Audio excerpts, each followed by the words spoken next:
मी स्वरा चितंजरी. आज आपण जाणून घेणार आहोत पाण्याविषयी, पाणी प्रदूषण विषयी माहिती.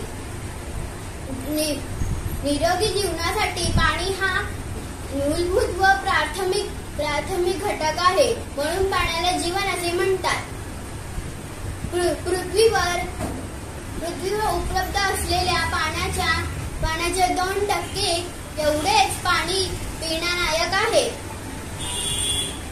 यामुळे नदीकाठी मानवाने वसाहती केल्या. पाण्यामुळे मानवी संस्कृतीचा विकास झाला. जशी जशी लोकसंख्या वाढत गेली तसे लोकांच्या गरजाही वाढल्या होत्या. जशी लोकांची लोकसंख्या प्रचंड वेगाने वाढली, रसायनांच्या आणि इतरही अनेक प्रकारचे कारखाने सुरू होऊन कारखानदारी वाढली म्हणून दूषित पाण्याचा प्रश्न निर्माण झाला. नाले गटारे नदीला मिळतात.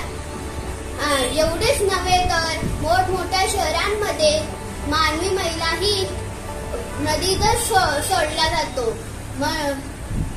आजच्या नद्या म्हणजे जवळजवळ मोठमोठी गटारे. प्राणवायू म्हणजेच ऑक्सिजन काही ठराविक प्रमाणात पाण्यात विरघळतो. हे ऑक्सिजन अपायकारक घटकांचे विघटन करून निरुपयोगी पदार्थांत रूपांतर होते.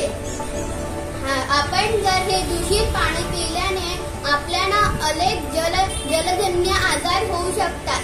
ते म्हणजे कावीळ, टायफॉइड यांसारखे जीवघेणे आजार माणसांना होऊ शकतात.